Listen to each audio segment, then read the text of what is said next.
All right, and we are live on Twitch and YouTube. This will drop on for the podcast audience on Thursday. How we've got Dennis and Matt with me today here on this beautiful Friday. How you two doing today? I'm doing fantastic. I finished off the deck, cut the post down to size, put the railings on. One board short, so I'll have to go back and get one more 1x4. But the wife's out there. She sent me a picture. Said she's happy. She just got out of the pool. She's kicking back on the deck. Said she could check it off her dream list. And I'm like, man, you got a sad list. These are the dreams. The dream list changes and becomes more of a realistic dream list. Right. I think, when you get up there. That's why my list is short and blank. Yeah, nobody's ever going to mistake us for the Zennial podcast after we make our Twitter posts about throwing the back out, getting out of a chair, and building a deck. Right. So, but I'm doing pretty good out here. We just got to California a couple hours ago, so looking forward to a few days by the pool. Yeah, it's a beautiful beach there behind you. Caden Alvis says, "What's up? What's going on, man? Thanks for tuning in. We appreciate it." So we are doing our wide receiver ranks today. We're going to kick this off with 40 through 20. Pretty sure I set this all up right this time. I've been messing with it to make sure I get this stuff right. So we'll start off there at the bottom. Dennis, I left your other guys off there because you went past 48. So I just wanted to keep it nice and clean. So I'll let Matt, since you're on the end there, I'll let you kick it off. You've got at 48 and 47, Curtis Samuel and Henry Ruggs. What do you want to say about those two guys? So, Curtis Samuel, it's hard to tell what his split's going to be with Robbie Anderson, and I'm not convinced they're going to be a super high volume passing offense outside of DJ Moore. So, that's probably reflects a little bit of uncertainty putting him down there. This is actually a reversal for me. I used to have Anderson higher than Samuel, but maybe I've spent too much time with you guys, and so I reversed him up there. And then for Ruggs, just not really knowing for the Raiders exactly who's going to be kind of the lead guy for the Raiders. And Ruggs, if you have a few games where he has long bombs, he could make it up in there. I think we've talked about they have Tyrell Williams, they have Brian Edwards, who we like, they have Hunter Renfrow, they have somebody I think is going to end up in the top 48. So he was my dart throw.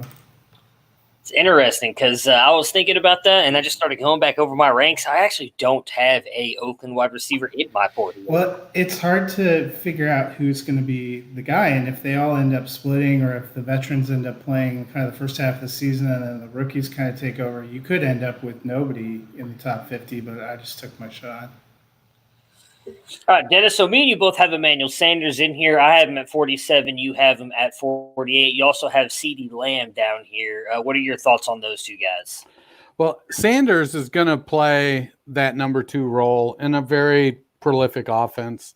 Mike Thomas had 85 targets last year or something.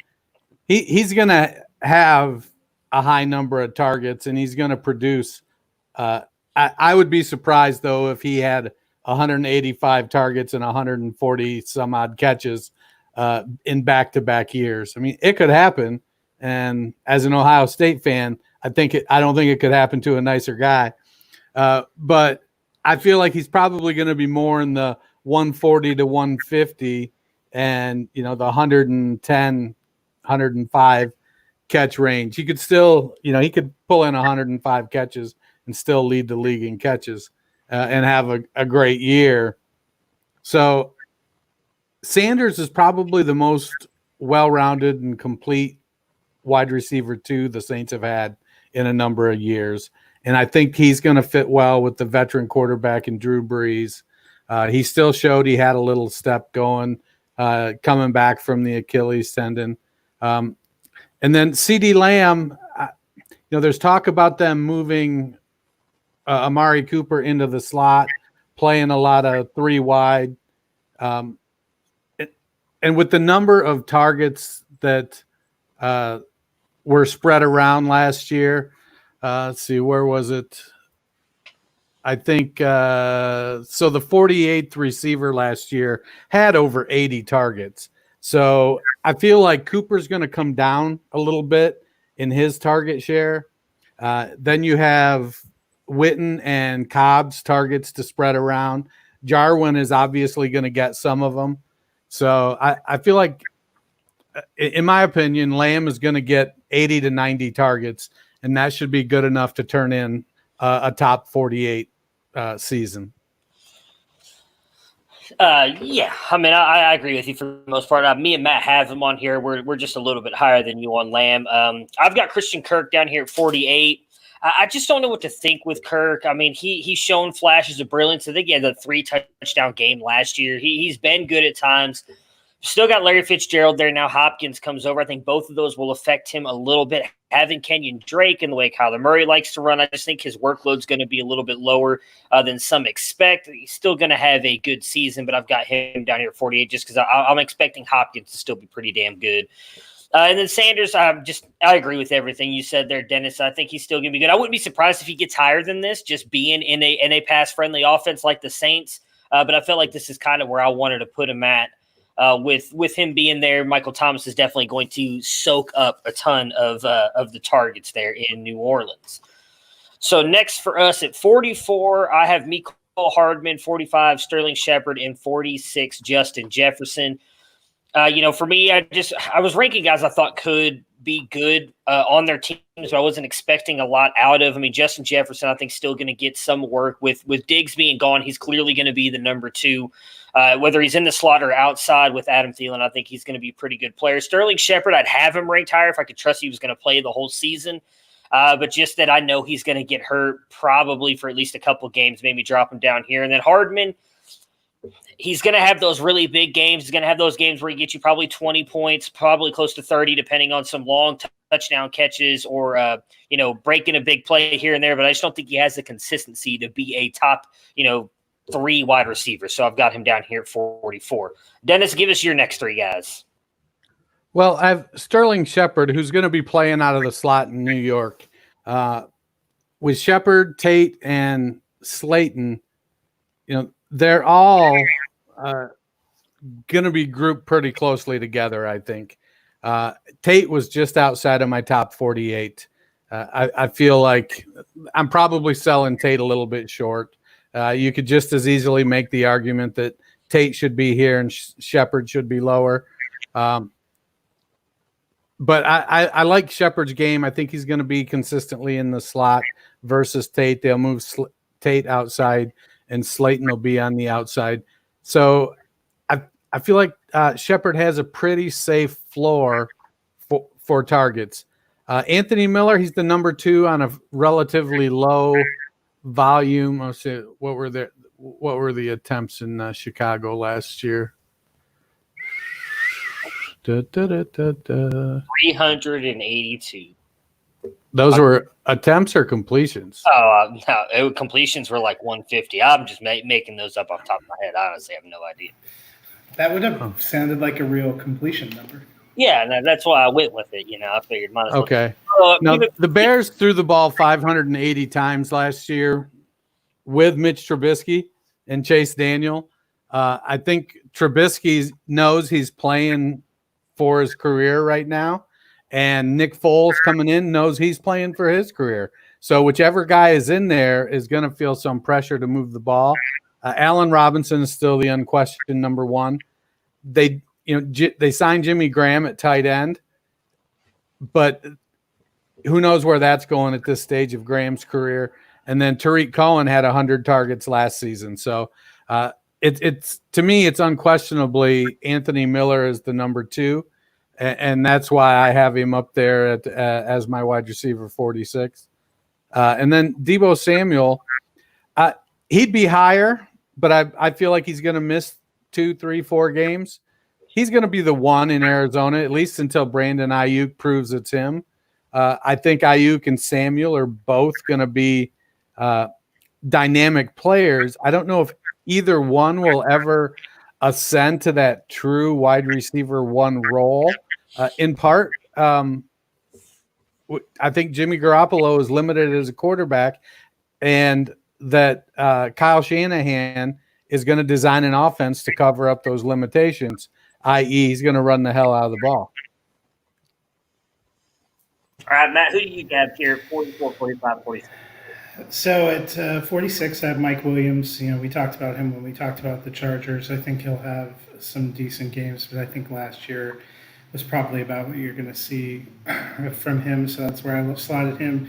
Rager, a little bit similar to my feelings on Ruggs. Someone for the Eagles is going to make it into the top 48. I like him obviously better than Ruggs. I think he was the one that I took a dart throw on. Alshon doesn't seem to stay healthy. Deshaun Jackson doesn't seem to stay healthy. I'm not a Jay Jaw believer, so he's the one, I took a dart throw on. Brashad Perriman, I like him. I think he's going to have some big games, but I also think they drafted Denzel Mims, and he's going to work in there some. Crowder's in the slot. I don't know how high volume or how good that Jets offense is going to be. So I like Perriman.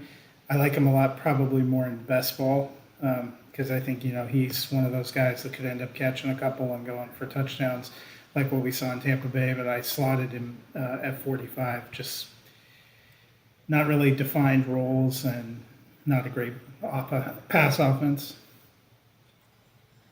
Yeah, I obviously don't disagree with you much there because I have Brashad Perriman right here in my next group. I've got him there at 42.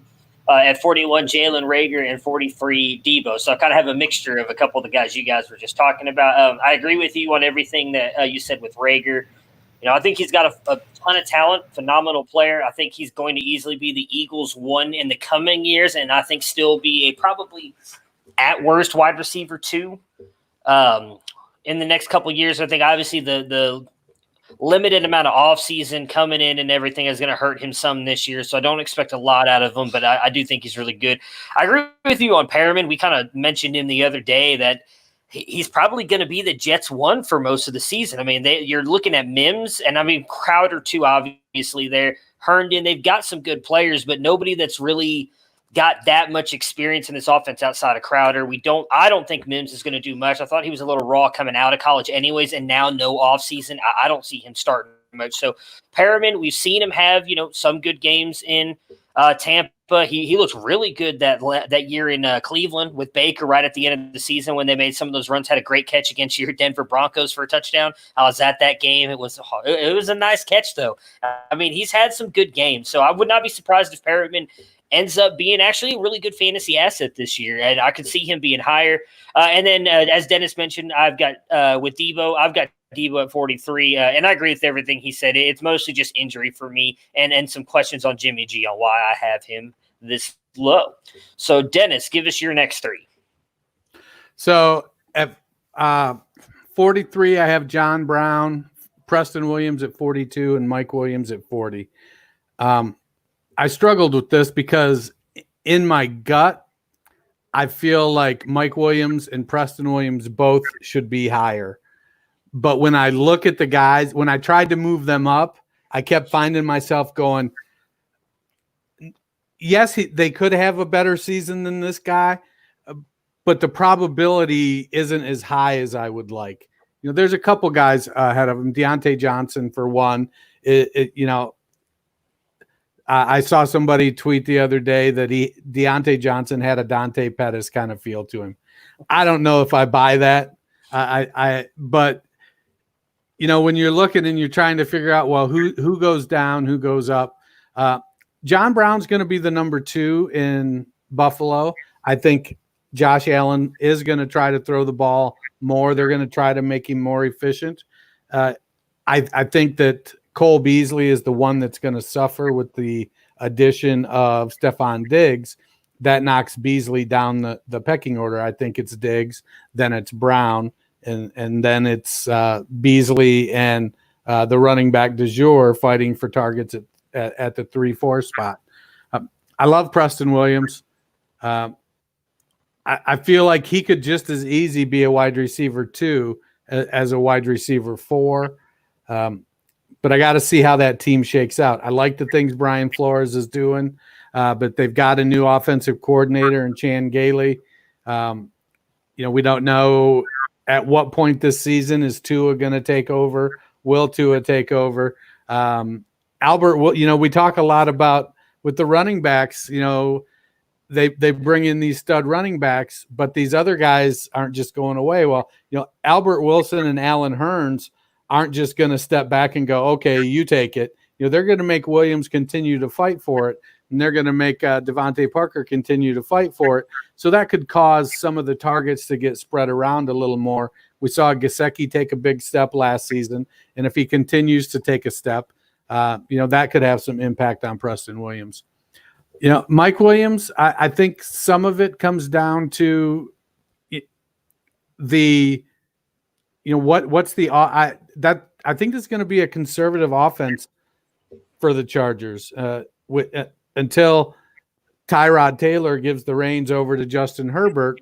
I think there's going to be some splash plays, but I feel like as much as I want Williams to be that 70 catch deep threat, I don't think that's going to happen this year. He could have another great touchdown season, which will bump him way up, but right now I've got him sitting at 41. Matt, who do you got? All right, so 43, I got Will Fuller. I think if he could stay healthy, you'd feel good about putting him up, in the wide receiver 2 range. He seems to, when he's on the field, have an incredible connection with Watson and with Hopkins moving on, but I just don't trust him to stay in there. Christian Kirk, a guy I want to like, kind of some of the things you talked about. He's had some good flashes. He's clearly not the one there. Larry Fitzgerald's still there.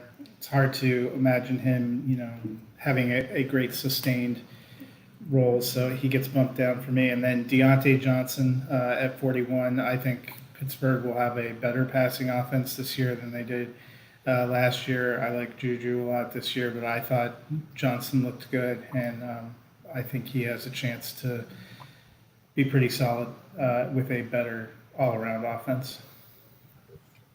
Yeah, I was just looking at my ranks. I realized I don't have some of these guys ranked. I feel like I maybe missed out on that.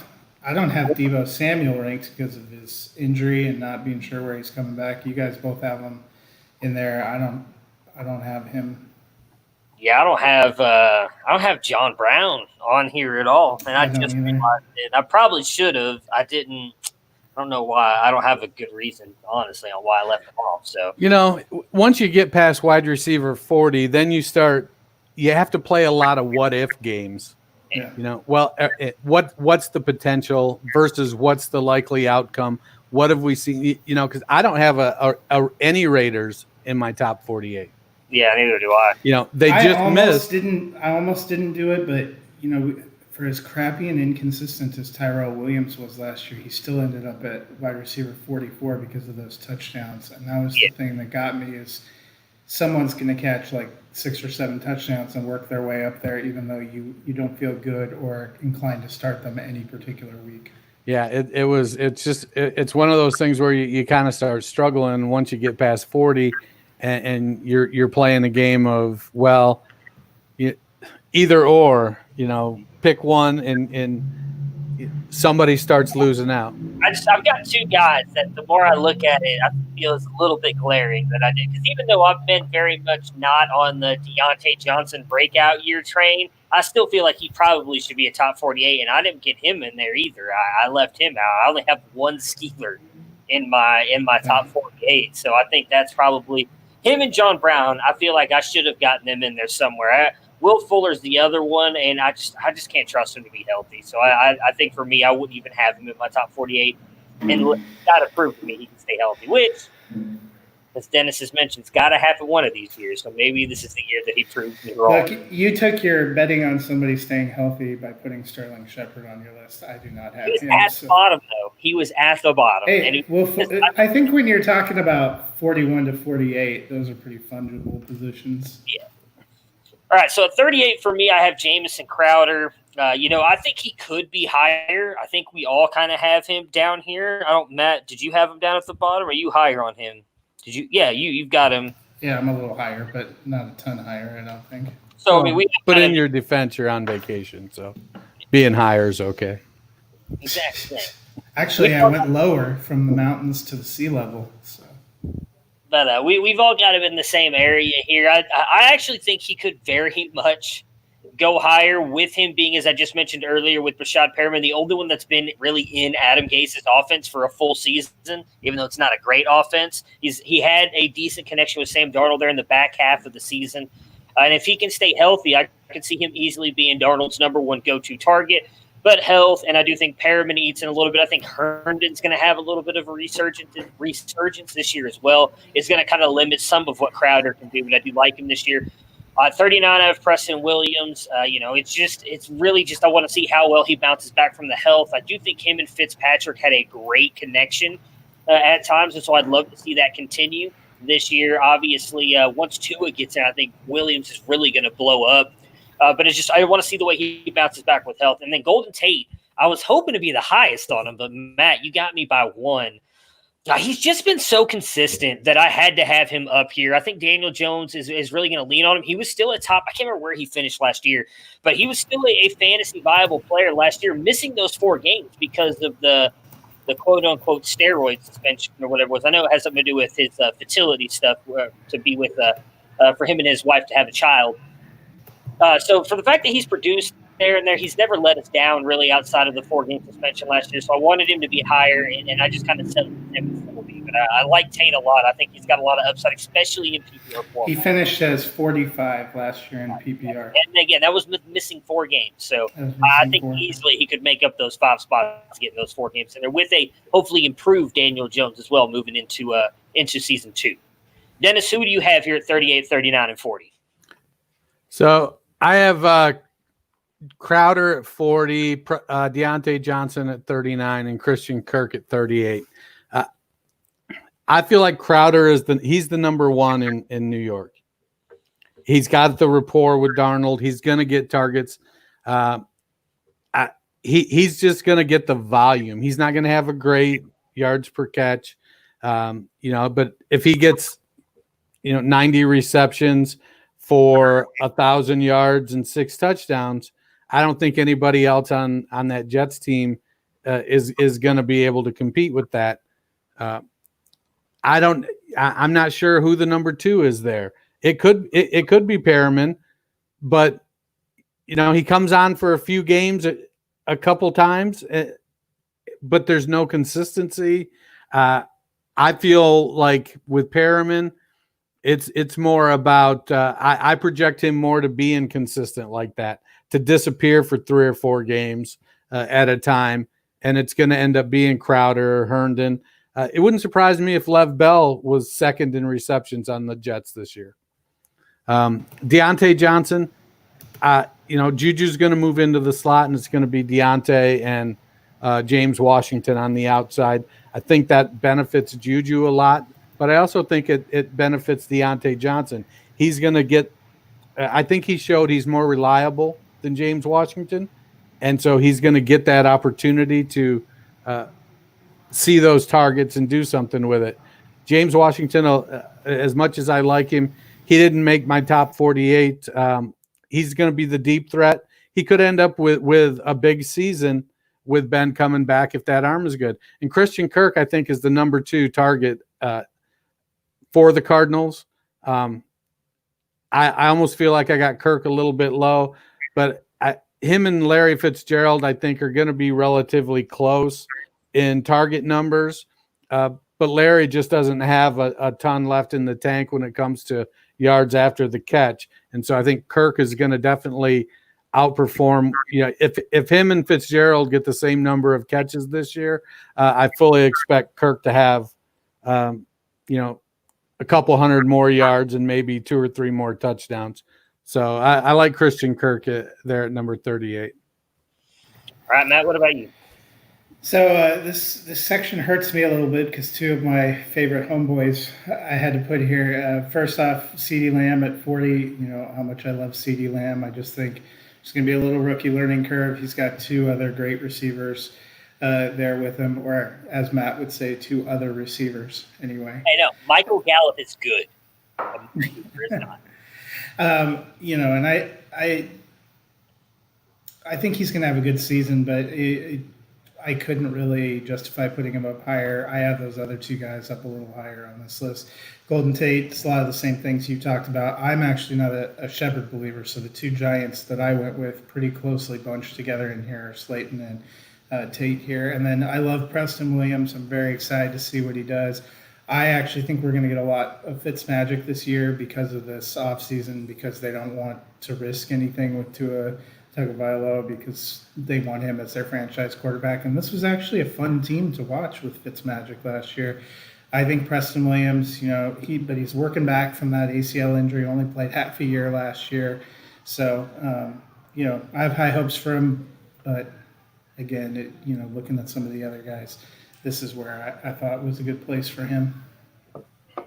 Yeah, I was actually kind of surprised to be the highest on CeeDee Lamb. I thought for sure you'd have him higher. I mean, not much higher. And I agree with you on the Giants thing. I actually have all three on here. I'm really all in on the Giants offense. I think they're going to throw the ball a fair amount. Again, I have them all kind of grouped together, Shepard being the lowest because I do think I think it's because you spent so much time in Dallas. Your love for Jason Garrett runs so deep in the subconscious that so deep. Yes, absolutely. I don't have a problem with him. I really don't.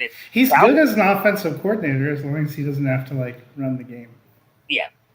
And hey, I like it because he's a run first coach, and I own a lot of shares of Saquon Barkley. So I'm all for Jason Garrett going to the Giants.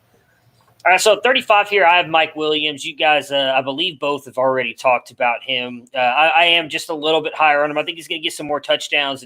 And if he can kind of hopefully stay healthy, I know he's played most of the games, but he's been dealing with that back and other injury issues the past couple of years. If he can stay fully healthy, I think he's going to be a better fantasy asset than he has been. 35 is not great, but I mean, I just think that also speaks to how good Keenan Allen and Hunter Henry are. And as both of you mentioned, I don't see Tyrod airing it out a lot. I do think it's going to be somewhat of a conservative offense. Got Darius Slayton there at 36. I wanted to move him up so much higher. I just don't. I couldn't. There's so many. There's a couple guys. I think I could have moved him around 30, where I've got a couple guys, so it's not much higher than where I have him now. But I liked what he showed last year with Daniel Jones. I think he could really have a good season. This is kind of where he fell for me. And then I got CeeDee Lamb here at 37, so not much higher than you, Matt, just a couple spots. But Dennis, you mentioned it earlier. We talked about it yesterday on the podcast. There's 80 targets from each, Randall Cobb and Jason Witten, that have got vacated with them leaving. I don't believe in Blake Jarwin. I think he's a jag at the tight end position. I don't think he gets much. I think CeeDee Lamb probably gets closer to 90 than to 100 targets because I think Amari Cooper is going to lose some of those targets, as Dennis mentioned. I think Gallup and CeeDee Lamb are going to be the top two on that team. I do like, though, them possibly moving Cooper into the slot. I actually think that'd be a great place for him to play. He's going to drop a lot of balls with the ball coming at him as fast as it will be. They're playing in the slot role, but I think he could. Shut your mouth. I can't wait for Zeke and Amari Cooper to come on here, and Dennis and I are just going to sit back and watch them tear into you and Tony. Whoa, I love Zeke. Me and Zeke are friends. Zeke's not after you. He's after. Well, I'll have. He's after our friend that said that he wasn't worth the money because he's continued to fall off. Now, when Amari comes on all strangely loose, I won't lose connection. I'll tell him to his face he's got brick hands. He's got brick hands. I mean, just does.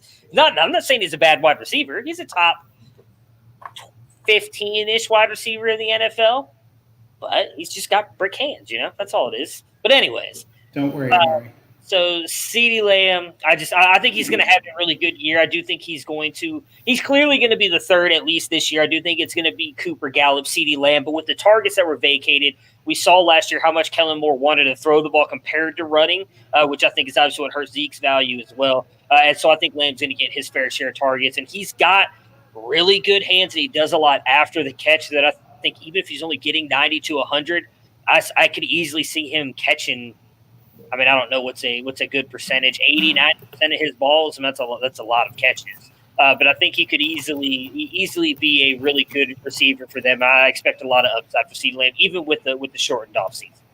So, Dennis, who do you have here for your next three?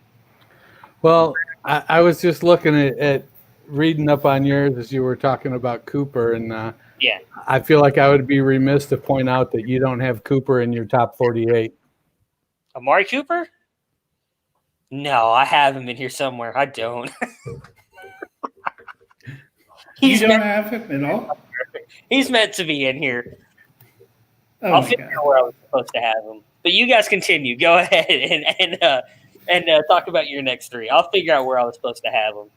So coming up next for me are a couple Texans, Will Fuller and Brandon Cooks. Brandon Cooks is last year was the worst season of his career.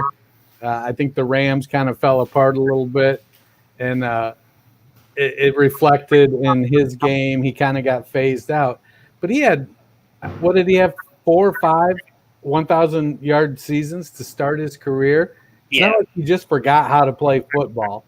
So with the departure of DeAndre Hopkins, leaving behind 140 some odd targets, 150 targets, I have Will Fuller and Brandon Cooks like right back to back. I feel like Cooks is going to catch more passes. Fuller's going to get more yardage, but they're the top two guys on that team. I think Cobb will work out of the slot. He'll get some production. I'm betting on Fuller to have his first fully healthy year. I guess it's a little bit of a misnomer when you look at his season last year. I think he played in 15 games. He just missed parts of a bunch of them being dinged up. And then Darius Slayton, I got him at 35, and I feel like he's going to be the wide receiver one in New York. There, he established a really good chemistry with Daniel Jones last year. He's the downfield threat. He has a well-rounded game. I really like Slayton to break out this year. I don't. If he finishes as a wide receiver 2, I'm not going to be the least bit surprised. Yeah, and it was 150 targets for DeAndre Hopkins. I looked it up for you. The other thing I was going to say, Matt, I just looked it up. Blake Jarwin actually had 41 of his own targets last year, so he definitely not going to go up to 120 targets. Yeah. I would imagine he's going to get 50 or 60. So, I mean, you take an extra, even if you take an extra 40 off of, say, Witten's, that still leaves you those 40 extra plus the 80 that Cobb lost. I think Zeke will see a little bit up in catches as well. He's kind of gone down a little bit, but even then, he had 71 targets last year. So I was looking. I was like, I think Zeke might get more, and I'm like, oh, maybe it's Tony Pollard. Yeah, I mean, I can't see unless they go more to a run-based offense. I can't see how CeeDee Lamb doesn't get close to 100 because I mean some of those will probably go to Gallup as well. Yeah, and Gallup had 114 last year. Amari had 119. So I mean, what? Here's the problem though. One thing I guess and I don't know how much better the Dallas Cowboys defense will be. That was probably part of the biggest issue though, was that their defense was not as good as it had been the past couple of years. So they were also in more like shootouts than they have been the past couple of years, which is another reason why they probably leaned on Zeke as much. But again, when you play crappy teams like the Dolphins and then you can still barely beat them and you're having to throw the entire game, some of that will come down, I think, a little bit. I don't think they're going to. Here's the thing, like, what did you say? Chicago's targets were like 560 or something. Yeah, Dallas's targets were 576. It's not like they were incredibly out of balance. I think looking actually at the vacated targets and who was there last year, maybe you're right. I am too low, and maybe all three of those receivers could pull 120 targets because they threw 570 times last year. Zeke had 71. Even if he went up a little bit, Jarwin had 41, while Witten had 83. Even if you project the tight end at 85, you could easily have three receivers with 120 targets. Yeah, hey, I don't disagree. That's why I've got Lamb up here. I wouldn't be surprised if he goes higher. For me, there's so many guys like fuck. I left Amari Cooper off my list, and not purposely either. Like I was not. No, it wasn't consciously. You didn't do it consciously. Your subconscious was like. I won't lie about that. No, I know where your subconscious was like Mecole Hardman, Amari Cooper. Fuck Cooper. I know where I meant to have him, and Dennis is one spot higher than him on mine, so I'll get that corrected. We won't be able to talk about him today. So, I'll go back now to my three that I forgot. So I have Crowder. We kind of talked about him. He was actually wide receiver 26 in PPR last year. I didn't even realize till I was looking, so this might actually be low. Sanders, maybe I like him a little more than you guys do. I like that New Orleans passing offense. I think he's a really dynamic player. I have a lot of love for him. He made my top 30 countdown of favorite Broncos as I've been going through during the summer too. And then Slayton, feels like kind of what Dennis said. He could be volatile. He could be the number one for New York.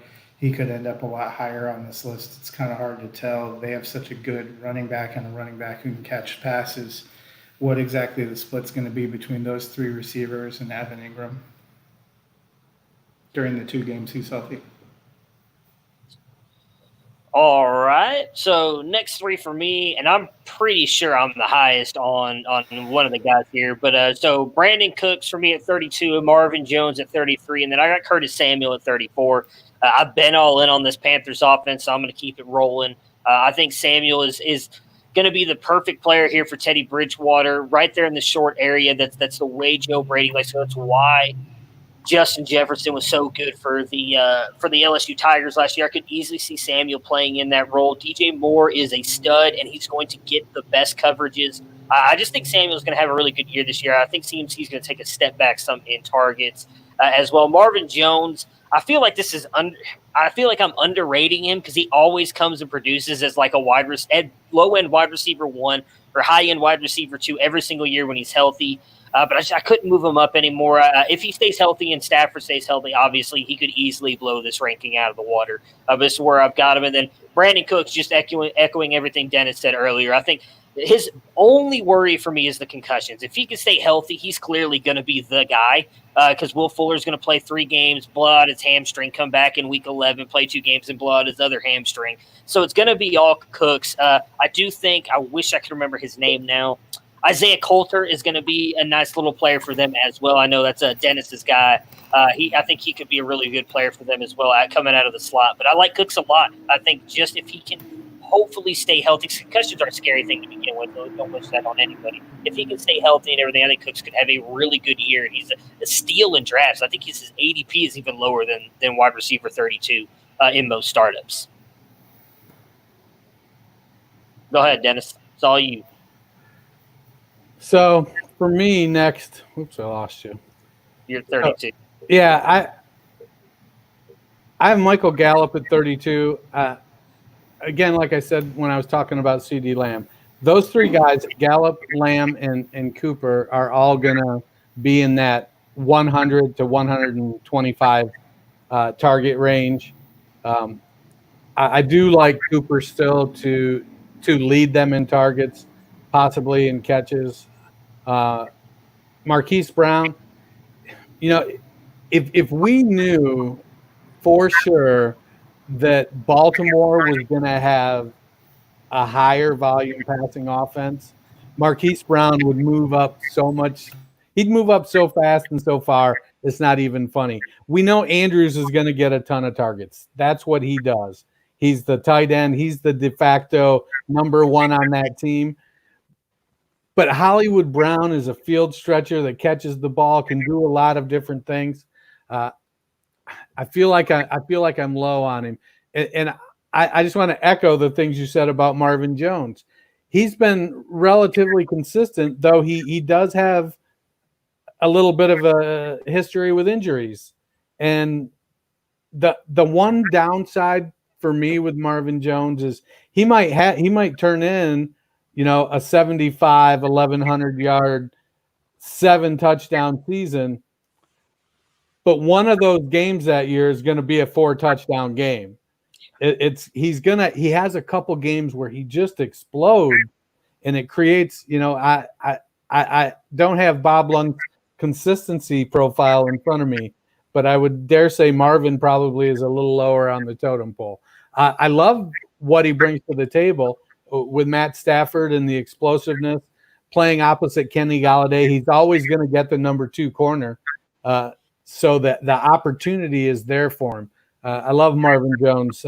At 34, I think he's a steal.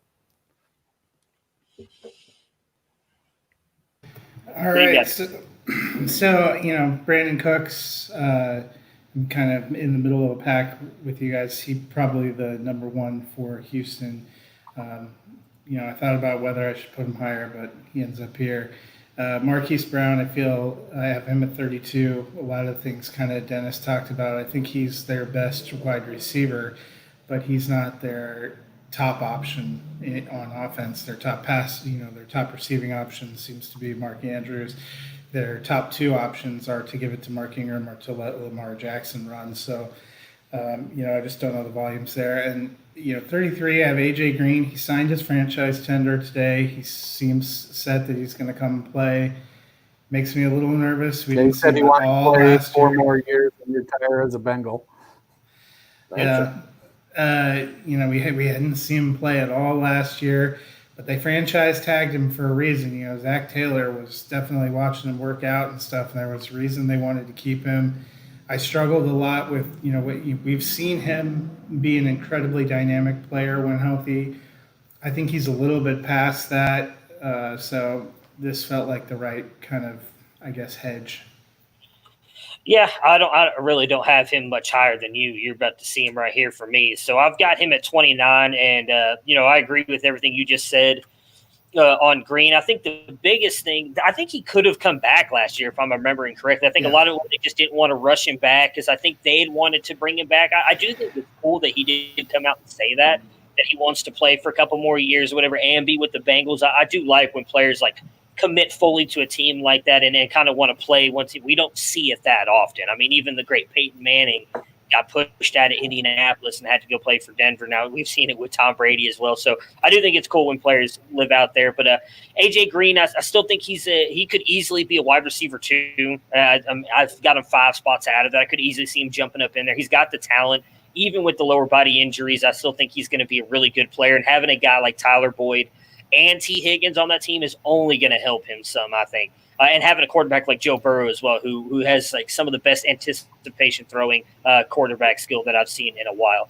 So I've got Parker here at 30. I just didn't know what to think with Parker. I guess the best way to put it, I kind of hedged a little bit. Obviously he had a really good year last year, but he didn't do shit for the 4 years before that. So I was kind of I didn't know which one to buy into. So I've just kind of got him here. I think, again, with Preston Williams emerging more as well, I think Parker is really going to finish closer to this area than higher because I think Williams is going to take a step forward. And then I got Marquise Brown here, not much higher than you guys, and I'm with everything you guys said. I think he's going to get you those games, kind of like what Dennis was just mentioning with Marvin Jones. Maybe not 4 touchdown games, but he's going to get you those 2 touchdowns on 5 catches and 190 yards or some shit like that because he's going to break those big plays like he did against the Dolphins in week 1. But I don't see him being consistent, and that's where I think is what's going to drop him down here into this wide receiver free range. What do you got, Dennis? So I have Devontae Parker at 31. It's a his splits with and without Preston Williams. There's certainly some cause for concern there. Williams was definitely trending as the one, and then he got injured, and then Parker stepped up. It looks great, feels great, but what it tells me is that Miami is still a little bit unsure with what they have with him because, if he was that good, why wasn't he that good the first 8 games when Williams was healthy? I like Parker. I want to. It wouldn't surprise me if he ended up as a wide receiver too, but I have reason for pause. Part of it is I don't know what's going to happen. When are they going to change quarterbacks? They're going to at some point. You don't draft Tua. Nowadays, you don't draft a quarterback at number 6 to sit him on your bench for 1 or 2 years. So Tua is going to be in there at some point, and much like I mentioned with Preston before, I have concerns about how the targets are going to be distributed. The same thing kind of with Cam going to New England.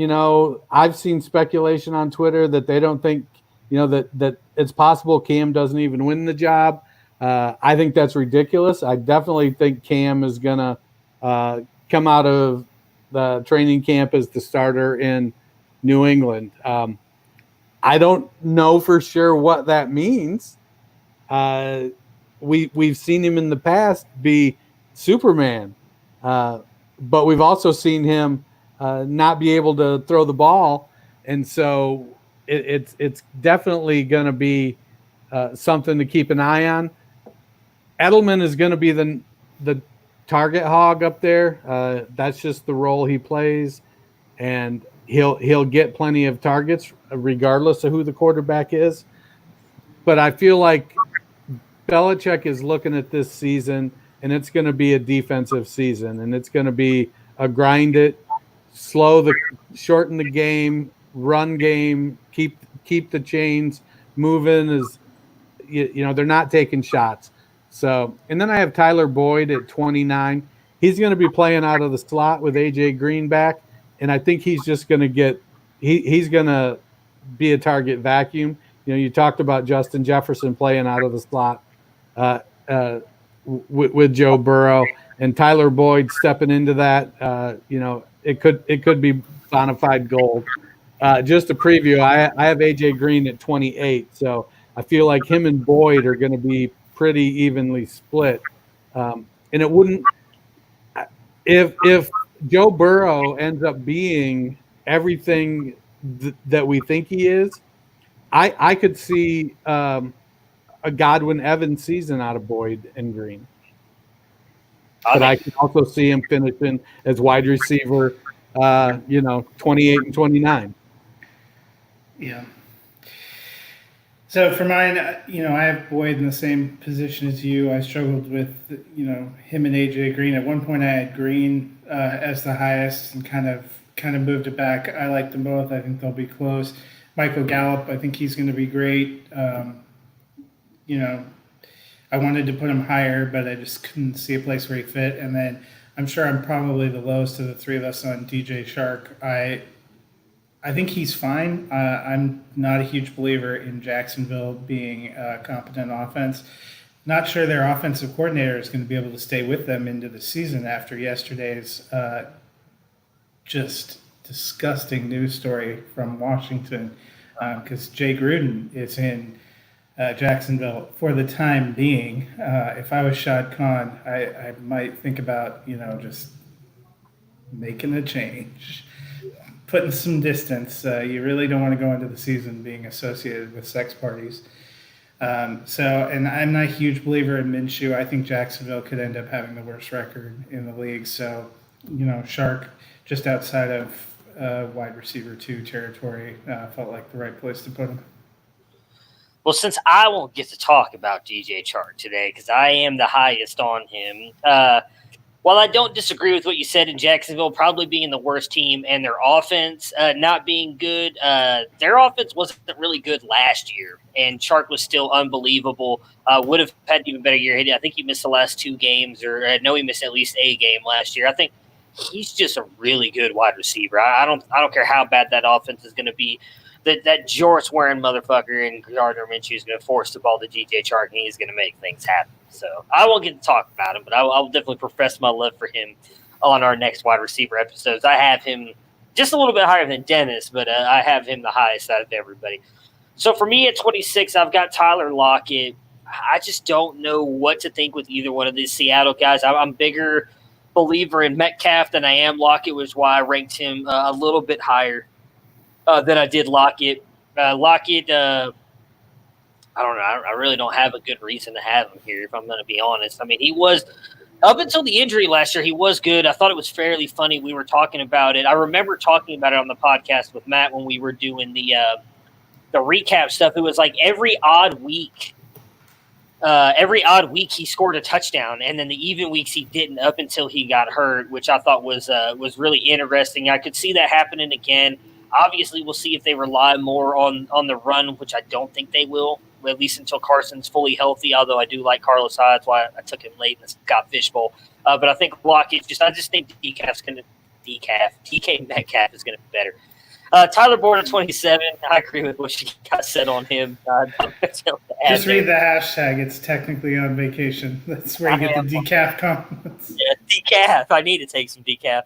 It's a long day. And then Julian Edelman here at 28, kind of what Dennis was saying. I would love to have him higher. He's been like a top 12 wide receiver, I'm pretty sure, what feels like the past decade with Tom Brady. But I just don't know how much more Cam's going to get him the ball. Cam, I definitely think, is also going to run the ball a little bit more. So I've got Edelman dropped down here a little bit because his biggest, I think, contribution has been how many catches he gets every game. I swear, it's like he averaged 10 catches a game with Brady, and I don't see that happening. So his PPR points there alone will drop back down. But I could easily see him finishing up at like the 20 to 15 range without a doubt. But I kind of just dropped him here as there's other guys that I like better. So Dennis, who do you – oh, wait. Did I already talk about A.J. Green? I did. Never mind. Go ahead, Dennis. It's all you. Well, I have A.J. Green at 28. I mentioned him when I was talking about Tyler Boyd. I feel like it's going to be a fairly even split when it comes to production between those two. And then at 27, I got T.Y. Hilton. I think he's going to be – he's still the wide receiver one in Indianapolis. With that offensive line, hopefully they can keep Phillip Rivers upright long enough to make use of his noodle arm, keep him healthy. I feel like Hilton is going to have plenty of opportunity if he can stay healthy. And then I come in at 26 with DK Metcalf. The concern is with Metcalf, the concern is Pete Carroll. You know, we keep hearing, they're going to turn Russell Wilson loose, you know, and then they're bottom half in pass attempts and leading the league in rush attempts. And Metcalf, well, he clearly outperformed what I expected from him last year. He still has a long way to go to be good at the position overall. He does some things exceptionally well. And there's some things that they didn't even use him at all because he just wasn't good at them. Is he working on those things? Is he getting better at those things? Can he get better at those things at, 6'3" and 240? I don't know. We'll have to wait and see. I definitely think that, his ceiling is Julio Jones. So we'll see if he can reach that. I like the kid as a prospect, but Pete Carroll sort of puts me in that position to worry a little bit about his opportunity.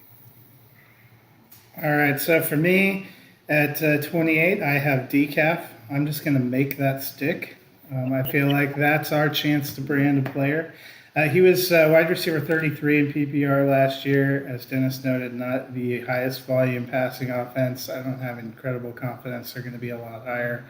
I like Metcalf. If he jumps over Lockett, I could see him going higher right now. I kind of have him in their same, with Lockett being a little bit better. He's not very much higher on this.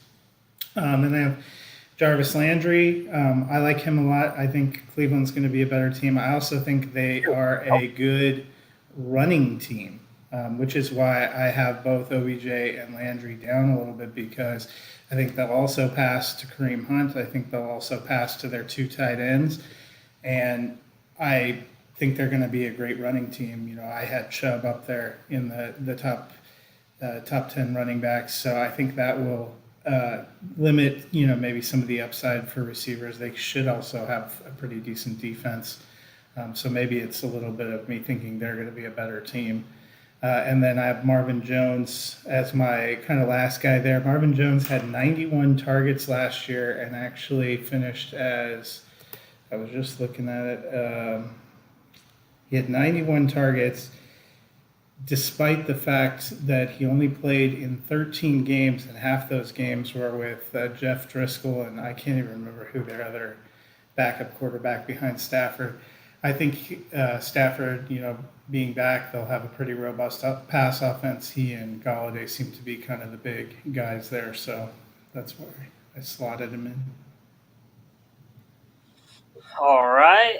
So then this is actually where we're gonna cut it today. We'll finish up with our top wide receiver, like right on the tier of wide receiver 2 right there, 24, and we'll kind of kick off the rest of them next week. So I've got Michael Gallup and Calvin Ridley here. for me. So Michael Gallup, I'm the highest on Gallup. We've already talked a lot about the Cowboys offense. I just think he's going to take a step forward. I've mentioned it many times, mostly in jest, but I do think him and CeeDee Lamb are better than Amari Cooper, and I think Gallup's going to take a big step forward this year. We saw it last year, and then he got hurt, and I really think that kind of stunted where he went, even though he still got, I think, Matt, you mentioned like 100 and something, like a ridiculous 114 even missing. I know it was at least 3. Was it 4 games that he missed? He missed quite a few games. Go back. It's okay. You're the highest on Gallup, but clearly the lowest on Cooper since you didn't even put him in your top. Oh, he's in here. He's a few spots higher. And then Calvin Ridley. And Ridley was the hardest for me to rank. I'm the lowest on him. He was really good last year, and I think he could be just as good as he was last year. Gallup played 14 games, 113 targets. Okay. So I just – there's too many people ahead of him, including not having Amari Cooper on here. So I was just like, I just kept moving him down more and more because there's other guys that I trust more. So that's why I really ended up here at 25 for me. Dennis, who are your last 2 guys for today?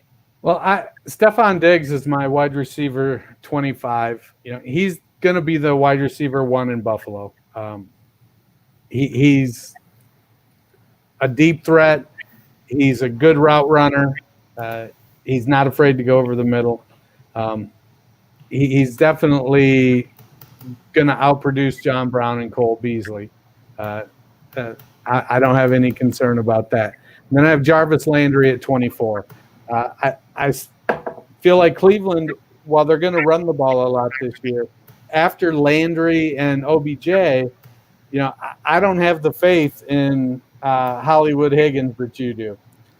And I certainly don't have the faith in Donovan Peoples-Jones. So it drops off pretty quickly after OBJ and Landry when it comes to the Cleveland wide receivers. So Landry, he'll play from the slot most of the time if they're in 3 wide. And he's going to get lots of targets. He's not going to have the yardage, the yards per reception that OBJ has, but I'm not going to be a bit surprised if Landry leads the team in catches and OBJ leads the team in yards. So that's what it looks like it'll play out. I'm going to have to stop making fun of you for leaving Cooper out because you left Diggs out. When I was working on it in the airport, I erased him somewhere because I was going to move him down. And I wondered why I got at the bottom. I was like, well, I guess I'll pick a Raider.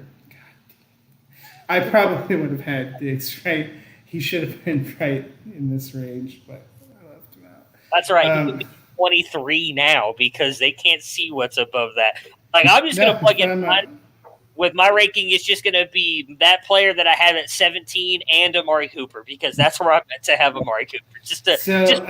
Co-25s for me will be Devontae Parker at Stephon Diggs then because I like Dennis's argument about Diggs. I think he's going to be the one in Buffalo, but how high volume pass offense, they have a lot of receivers. Parker, he could be a lot lower. I liked what I saw last year. He did seem to have a connection with Fitzmagic. I think Preston Williams may be a little slow coming back off that knee injury, but I guess we'll have to see. And then Hilton, I actually think Rivers is going to be decent for them. I think they're going to be a decently competitive team. He's still their best wide receiver, so just right there on the cusp of wide receiver 2. All right, so that's going to do it for us today. You will see us back again live in 2 weeks, a week and a couple days. You won't see us live next week at all. Monday the 27th. Yeah, Monday the 27th. There we go. Although there's been something that I've been forgetting to add, and since we have a couple of viewers on here, I'll throw it out there because we've completely forgot about this. We're still looking to fill up our listener league. So if you guys have any interest, you can hit any of us up on Twitter. You can win a shirt, one of these shirts, one of our rookie shirts, anything else if you guys win the league. We're trying to fill a couple of spots. We've kind of dropped the ball on that one a little bit, and we're getting closer to the season, so we probably need to hurry up and get it full. But I will be on vacation next week. I'll finally get to possibly meet this guy, which will week from today. Before I met him, which is going to be very interesting. But I'll It'll be fun. We'll have the podcast dropping. Do we have time to get matching shirts with Dennis's face on it for the Twitter? I don't know. That's a good question. I'm sure we can make it happen. All right, but again, thanks guys for tuning in, and you guys have, as Matt mentioned, you'll see us live again on the 27th.